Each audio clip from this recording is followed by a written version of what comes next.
Pues primero que todo, gracias por tenerme aquí, ¿verdad? Ellen y Universidad en Guadalajara.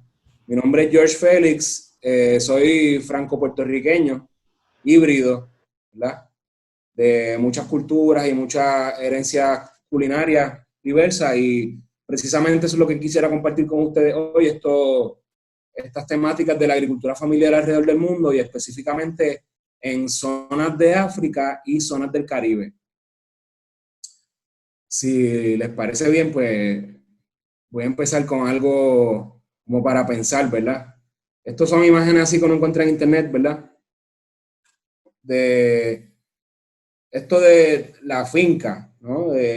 Queremos volver a la finca, queremos volver a la huerta, queremos entender por qué, y parte de las razones es también los paisajes, ¿no? Como mejorar estos paisajes. Entonces, estas dos imágenes a mí me permiten como simplificar toda la complejidad del pensamiento, ¿no? De lo que, ¿qué significa tener una huerta familiar, ¿no? Si miramos en la imagen de la derecha, dice, en inglés dice, si todo el mundo tuviese huertas como esta, pues nadie, en vez de estas, de las de abajo, pues nadie estuviese hambriento.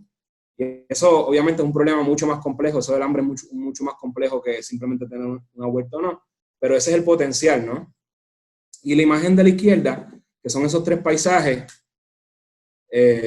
más o menos complejos, ¿verdad? Más complejos versus bien simples en su diversidad genética, en sus estructuras ecológicas, en sus interacciones, ¿verdad?, entre las comunidades que viven ahí y el medio ambiente, pues esa complejidad también trae consigo servicios, ¿verdad? Y uno de ellos es la provisión de hábitat para la biodiversidad. Entonces, este es el potencial de nuestras huertas, ¿no? A pequeña, a mediana y a gran escala, podemos proveer, más allá de servicios de alimento, podemos proveer también servicios, lo que llamamos ecosistémicos, manejar el agua, eh, eh, conservar más carbono, sistemas agroforestales, integrar, entonces a través de diferentes prácticas. Eso es lo que yo quisiera, ¿verdad?, ilustrar y compartir en el día de hoy a través de varios ejemplos de lugares específicos. Entonces, un ejemplo de, ¿verdad?, lo que quiero compartir con ustedes es esto, es como cuando tenemos un desierto alimenticio, ¿verdad? Aquí hay cosas, pero no está súper explotado. ¿Y cómo podemos visualizar este cambio? Esta es una imagen que con un poquito de creatividad, ¿verdad?, podemos visualizar en el futuro o cómo la queremos desarrollar. Y es evidente que hay mucho más servicios ecosistémicos en un predio, una huerta así, familiar, ¿verdad?, especialmente para la familia, que un sistema así un poquito más degradado, ¿no? Como dije al principio, soy franco-puertorriqueño. Nací en Boriquén, en Puerto Rico. Eh, y es un poco esta experiencia que desde aquí, que uno se enraiza, ¿verdad?, para entender lo que son los sistemas agrícolas, los sistemas alimentarios sostenibles. Y entonces les voy a compartir algunas imágenes de zonas de Puerto Rico y de Haití, Quisqueya, algunas de Cuba también, brevemente. Y entonces hacer el enlace, ¿verdad?, con lo que es el otro continente que está al otro lado del Atlántico, el continente africano, y específicamente compartir un poco cuál es la experiencia que hay allá en cuanto al uso y manejo de biodiversidad en huertas o fincas familiares. Específicamente en Burkina Faso, aquí, que es cerca de la zona del desierto, y en una isla cerca de Madagascar que se llama Mauritius.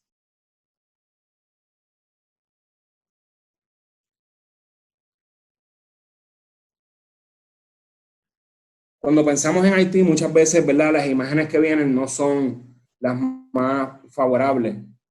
Sin embargo, hay muchos bolsillos de esperanza y de producción. Y esto es una experiencia en una aldea que se llama Dessous, en Haití. Tuvimos la oportunidad de colaborar allí con otros colegas. Hay comida, o sea, hay unos huertos donde hay comida. Y fíjense la abundancia de lo que se puede sacar de las huertas familiares, ¿no? Esto es como una cena comunitaria, la imagen que está ahí abajo, ¿no? y hay esperanza. Entonces, esto es un ejemplo en Haití. Voy a seguir pasando ejemplos y si tienen preguntas después específicas, con mucho gusto, ¿no? Entonces, el potencial de las huertas familiares, ¿no? Otra huerta en Haití, un huerto con alguna biodiversidad muy interesante. Entonces, contrastarlo con fincas familiares, pero ya de producción nivel más comercial, diversificadas, aplicando algunos de los principios agroecológicos, para restaurar el suelo y para producir alimento para las comunidades, ¿no? Entonces, ese potencial que hay en Cuba es un poco a nivel técnico, es muy interesante y de alguna forma es replicable. La cosa es ver cómo se pueden adaptar las prácticas, porque los principios siguen siendo similares, sin embargo las prácticas se pueden escalar, como dicen. Otro ejemplo que viene de esa isla vecina es los sistemas silvopastoriles, ¿verdad? Y su rediseño con un uso intensivo de la biodiversidad, o como diría el profesor Titonel, la intensificación ecológica, ¿verdad? De esas interacciones entre organismos, plantas, animales, para producir más en un espacio más reducido, ¿no? Y producir más biomasa o productos por metro cuadrado, por decirlo así. Entonces, llegamos al caso de Puerto Rico, donde nuestro plato tradicional, los que saben, es básicamente el arroz con habichuelas, ¿no? El arroz con frijoles rojos, kidney beans. Entonces, hace tiempo que aquí no se produce realmente ese plato nacional. Se producen otras cosas y por diferentes motivos, pero la canasta básica, que es el arroz con habichuelas típico nuestro, no se encuentra desde los años 80. Comemos otras cosas, importamos. La situación particular de Puerto Rico hace que esa producción local, digamos, es invisibilizada en las estadísticas. Y hay una gran parte de ese 85% de alimentos supuestamente importamos que proviene de la agricultura familiar. Pero esto no es de sorprendernos, porque realmente cuando miramos las fincas en la montaña, tristemente se ven muchas veces paisajes como este, ¿verdad? Donde el suelo, la vegetación ha sido totalmente removida para instalar, ¿verdad? Sistemas de café en monocultivo, sin sombra, sin plantas acompañantes y con una muy baja diversidad. Y pues eso es lo que básicamente se promueve aquí en el centro, y es una lástima. Sin embargo, hay muchas experiencias donde se produce alimento localmente. Voy a compartir brevemente algunas de ellas. 2017, en septiembre, pasa un huracán. Fíjense la imagen de arriba, es una montaña, me parece que en Ciales, en el centro. Pasa el huracán y en octubre se nota la defoliación masiva, ¿verdad? Casi que una bomba nuclear que le pasó por encima a esta isla. Ya en diciembre esa vegetación se está restaurando, ya está relativamente verde, ¿no? Sin embargo, lo interesante aquí es que mientras que la naturaleza se restaura relativamente rápido, las sociedades pues se tardan más. Y es esa capacidad de respuesta, esa capacidad de adaptación a esas perturbaciones que nos da esa fuerza, ¿no? Muchas veces, pues eso empieza en la familia, empieza en los núcleos comunitarios, en las huertas familiares. Y aquí algunas imágenes, ¿verdad?, de eventos o reuniones, brigadas, talleres que se dieron después del huracán, como para fomentar el intercambio de conocimiento y visibilizar, ¿verdad?, o visualizar prácticas y opciones de manejo específicas de recuperación ante una perturbación como el huracán. Entonces, las huertas familiares pues siempre son los núcleos de inicio. Ya de ahí salimos a la finca y esa es la próxima escala, por decirlo así. A partir del huracán, ¿verdad? Hubo modificaciones en ciertos espacios donde para evitar erosión se van diseñando entonces sistemas más resistentes a grandes lluvias o a sequías, como son las terrazas al contorno, y se complementa entonces con una diversidad enorme.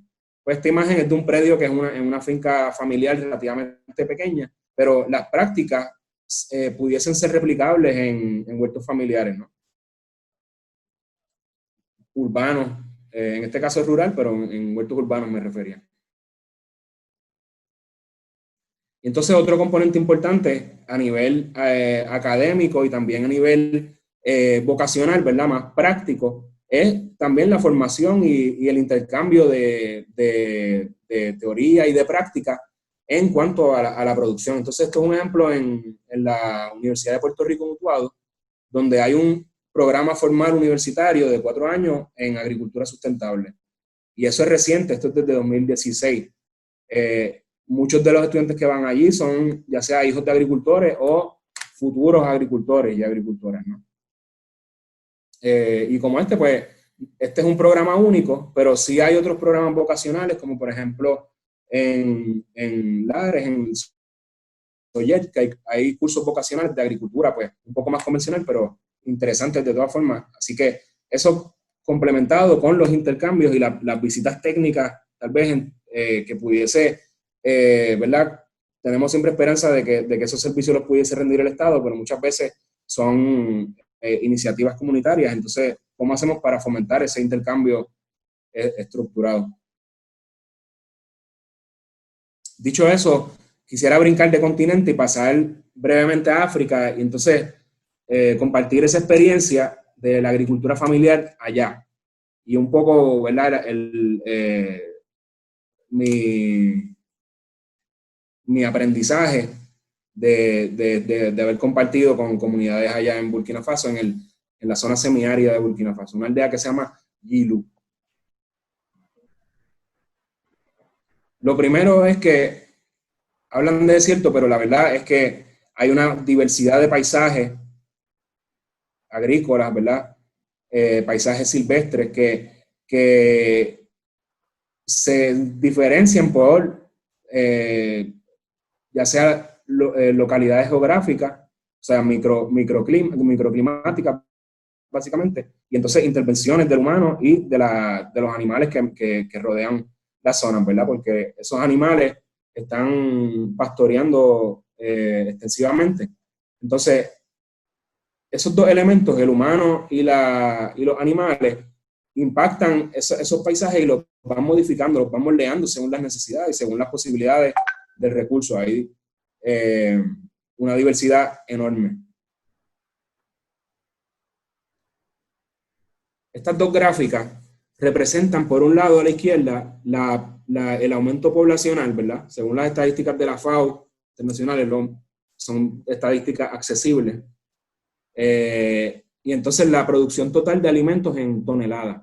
Se fijan, las dos curvas son proporcionales. Así que en este lugar, digamos, a nivel estatal, a nivel nacional, no pareciera ¿verdad? Que la producción aumenta con los cultivos. El detalle es ver cuáles cultivos se producen y desde cuándo, ¿no?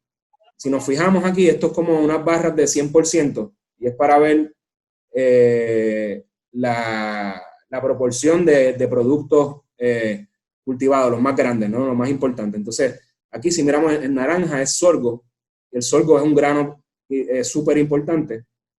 El mijo en rojo, y entonces cero algodón, ¿verdad?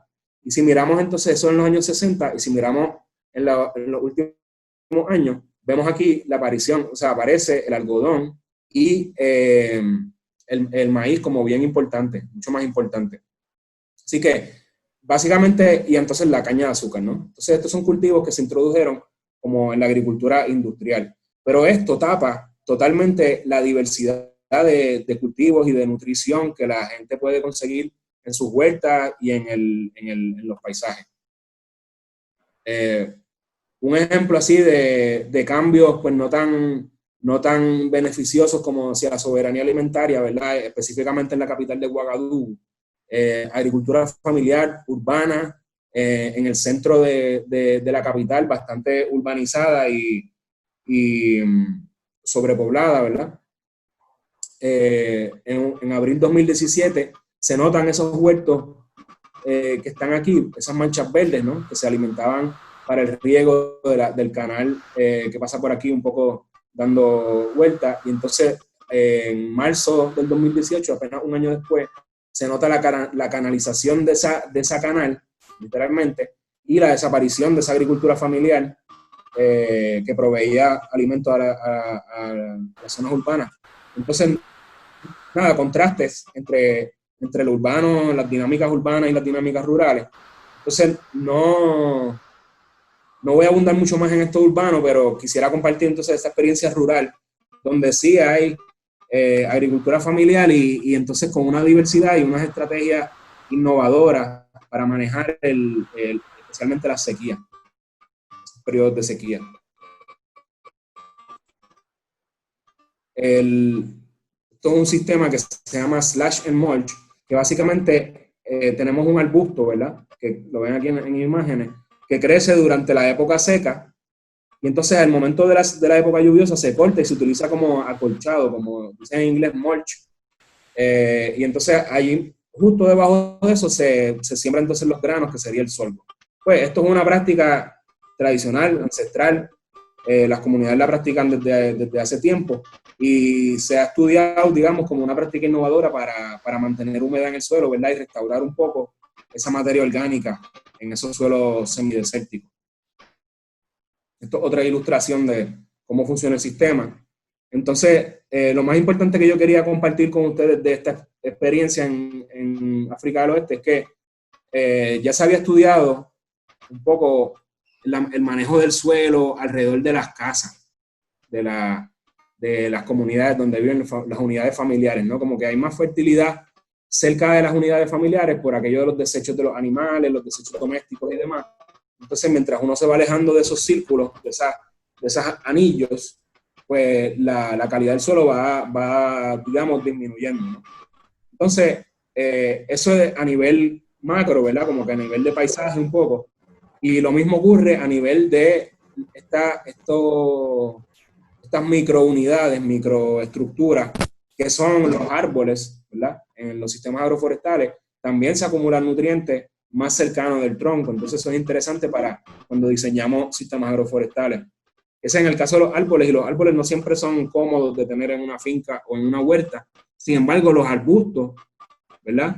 Eso es un aprendizaje que podemos tener para nuestro continente. Los arbustos también cumplen esa función en África del Oeste de acumular sedimentos y acumular nutrientes cerca de ella.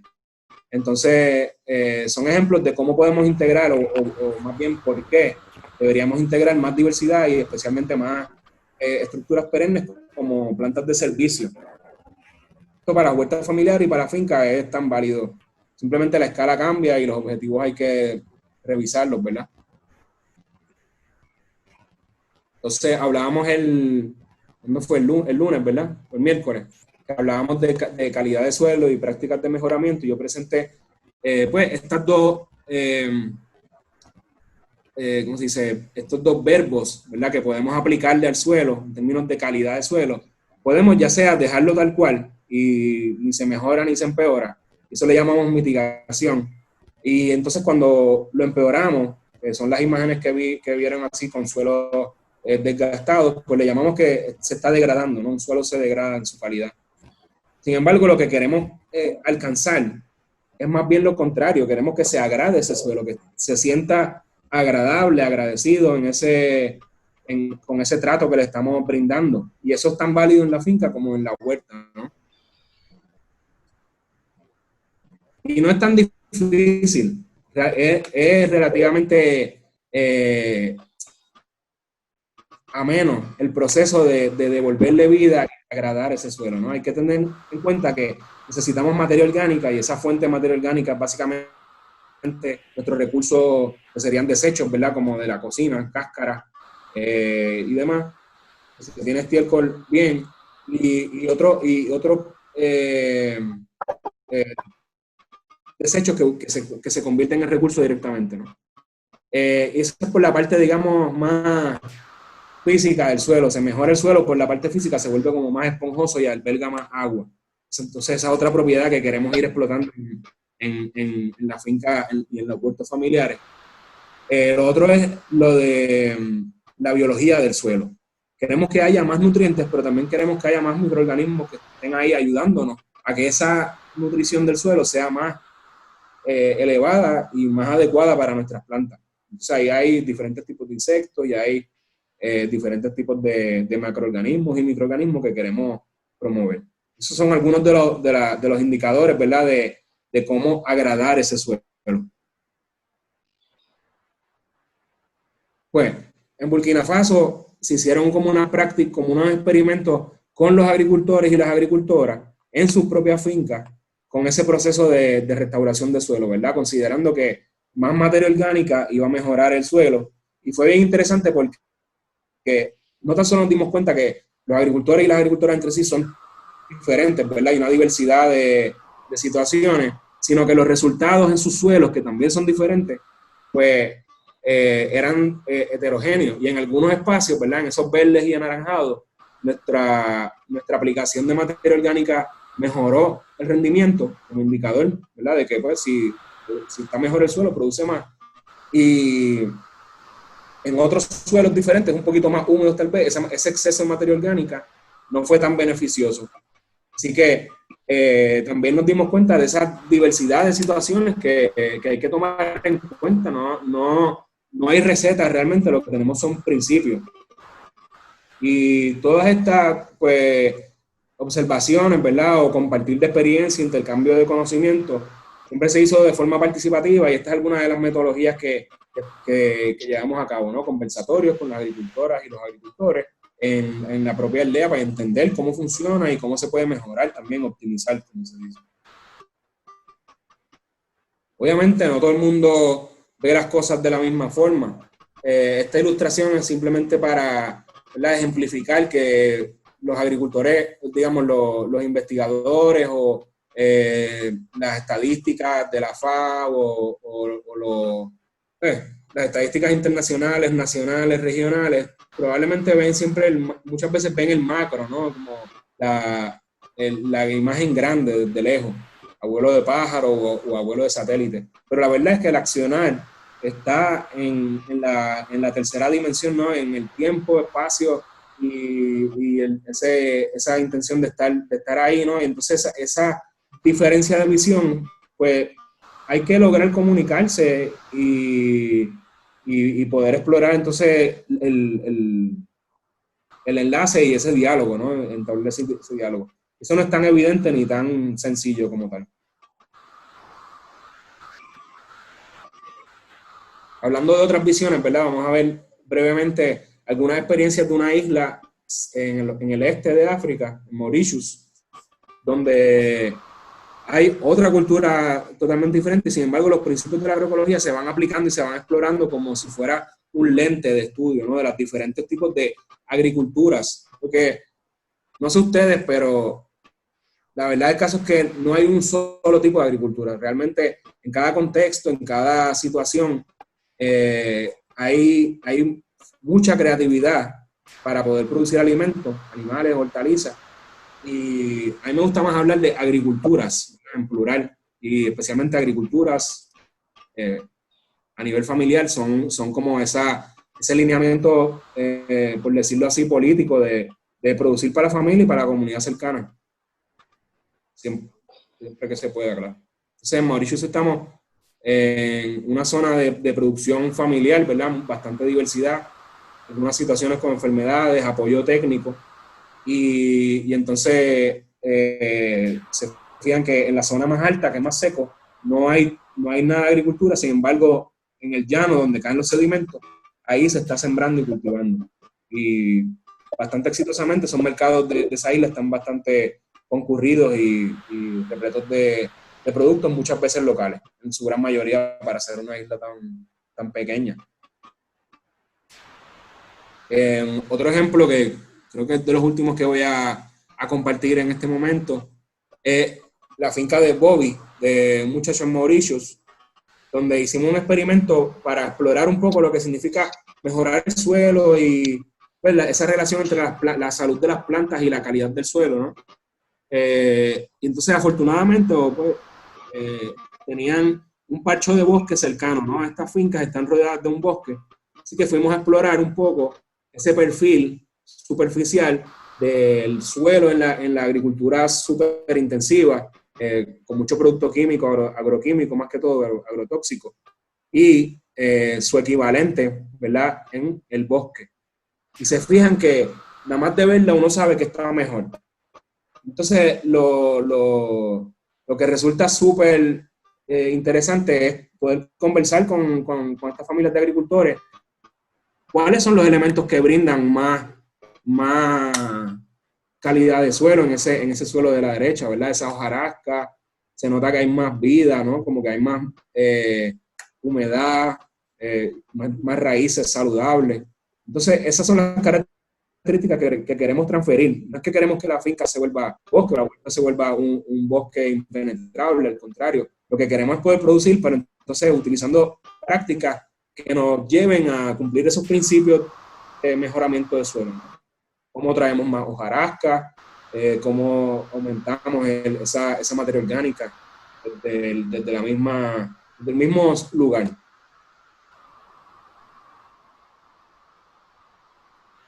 Este es el predio de Bobby. Entonces, siempre tenemos la esperanza, ¿verdad?, de que estos monocultivos y estas prácticas que no son tan sostenibles, por ejemplo, las zanjas que van a favor de la pendiente, pues que se vayan modificando poco a poco, con ejemplos paso a paso, ¿no? Lento como el caracol y experimentando pequeño, ¿no? Estos son aprendizajes de pueblos latinoamericanos, como que hay que empezar a experimentar pequeño y entonces ir convenciéndonos, básicamente, desde la práctica. Y se pueden, de nuevo, instaurar espacios demostrativos, ¿verdad? Que pueden estar en la misma finca, no tienen que ser fuera de la finca. Pueden ser espacios pequeños demostrativos donde se exploren técnicas de mejoramiento del suelo, y esto a escala familiar, a escala comunitaria. Este predio que están viendo aquí es en una escuelita, por ejemplo, y se mantiene ese predio y hay 2 familias básicamente encargadas, entonces se dan los talleres a la vez educativos y a la vez algún tipo de producción. Todos estos ejemplos, voy a ir terminando mi charla ya, ¿verdad?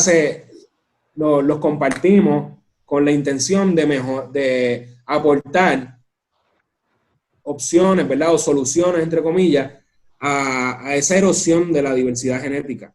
Y eso empieza con nuestras propias huertas. Desde nuestras propias huertas pueden ser trincheras y núcleos de biodiversidad muy alta para proteger esos ecosistemas, ¿no? Estos son como que algunos de los cambios globales del mundo.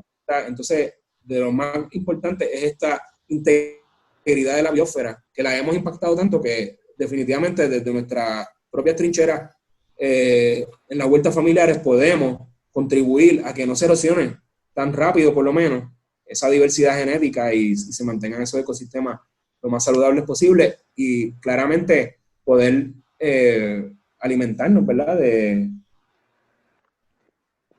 nuestros propios esfuerzos. Sería como la intención máxima. Y para terminar, quería conversar que, ¿verdad?, todos estos son los principios de la agroecología: diversidad, eficiencia, sinergia, reciclaje e interacciones, que se inscriben en prácticas específicas y apoyo técnico, participativo y contextualizado para diseñar estas fincas resilientes, ¿verdad?, y estas huertas familiares diversificadas alrededor de diferentes ecosistemas. Estos son los principios de la agroecología. Entonces, simplemente traer, ¿verdad?, a la mesa de que también, digamos, instituciones, para bien o para mal, instituciones internacionales como la FAO, pues ha, digamos, dado el visto bueno hacia la agroecología en su propia interpretación, y también ha diseñado algunos elementos de entendimiento, ¿verdad?, que es lo que llaman los elementos de la agroecología. Así que siempre vale la pena leer y observar y entender un poco cuáles son esos conceptos, porque veces ya los estamos aplicando y no necesariamente los llamamos así, pero siempre es bienvenido, ¿verdad? Para fomentar ese intercambio más que todo. Esta transición hacia la agroecología, concretamente en las fincas familiares y en las huertas familiares, pasa para mí por tres elementos bien importantes, ¿verdad? Uno es la identificación de experiencias agroecológicas. ¿Dónde están la gente que hace qué y que sabe y que conoce, que nos puede enseñar o que podemos aprender de ellos? Esos intercambios horizontales, esas redes que tejemos y ese apoyo técnico y comunitario a las huertas familiares. ¿Cómo se fomenta eso? Esa es yo creo que una de las cosas por lo que queremos compartir este tipo de experiencia, creo que es muy importante. Y gracias por la oportunidad de él nuevamente. ¿Listo? Muchísimas gracias, George. A ver, bueno, te agradece, Yaro, tu presentación.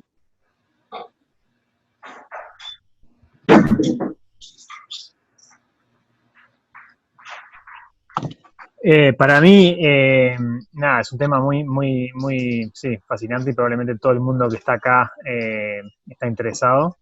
Yo estoy aplicando estos conceptos sí, en mi reducido conocimiento acá sí, en la huerta de nuestra casa, y me gustaría ampliarlo eso capaz que a alguna huerta del vecindario. Y bueno, obviamente me falta un poco de conocimiento, entonces la pregunta sería... Tu micrófono no está silenciado. Mi pregunta sería, digo, ¿cuáles son herramientas educativas que podemos usar? Y también, ¿cuál es una manera de acercarse vamos a ir a un barrio que no tiene nada de experiencia con esto y empezar a preguntarle a la gente a ver si le interesa? Gracias, Alan. ¿De dónde nos escuchas? ¿De dónde te conectas? Estoy en Costa Rica. Genial. Soy de Uruguay, estoy en Costa Rica. Ya. Un uruguayo en Costa Rica. Y lo conocí a George en Holanda. Ah, yo lo conocí en Cuba, así que lo puedes conocer donde sea. Menos en Puerto Rico. Bueno, ¿quieres contestar, George? Gracias por tu pregunta. La verdad es que, ¿saben? No hay fórmula, obviamente. Y pregunta, ¿sabes? Una opción es empezar a hacerlo uno mismo. O sea, mostrar el ejemplo, porque es difícil enseñarle a la gente que no necesariamente está expuesta o que no le interesa. Más bien hay que trabajar con la gente que le interesa y siempre hay, aunque sea una persona más, ¿verdad? Además de uno. Entonces, es como digamos, ¿verdad? Y creo que lo hemos compartido, es ir donde se puede hacer, donde hay huertos, en los tiestos, en la casa, en el balcón, empezar y motivar a otras personas, pero yo no creo que haya una fórmula mágica, es muy difícil. Sí.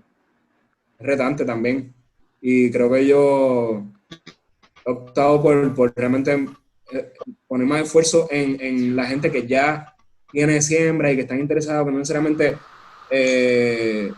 saben mucho o que sí saben mucho, pero entonces como que trabajar desde esa vía y potenciar esas cosas más. George, y siempre crear algo nuevo, claro.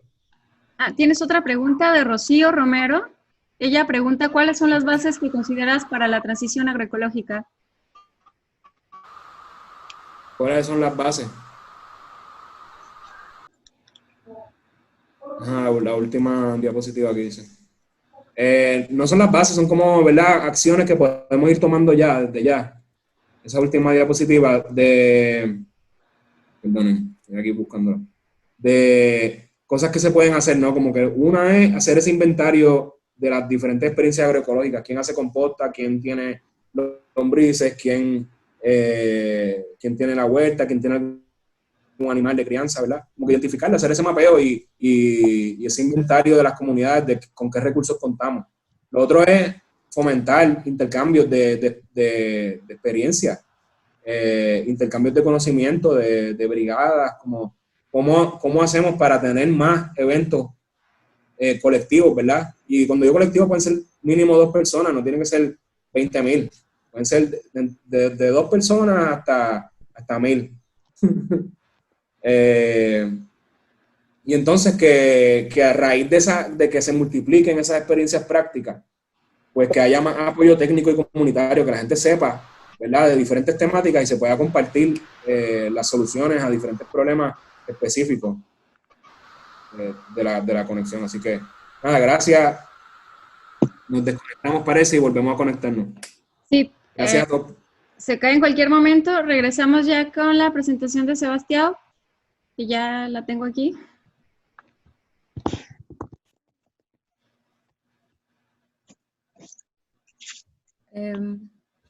Pues no sé, en cualquier momento se cae, pero trataré de incorporarlos a todos lo más rápido posible. ¿Sí? Y bueno, listos para la presentación de Sebastián, que está súper interesante. La verdad es que va a ser una clase magistral.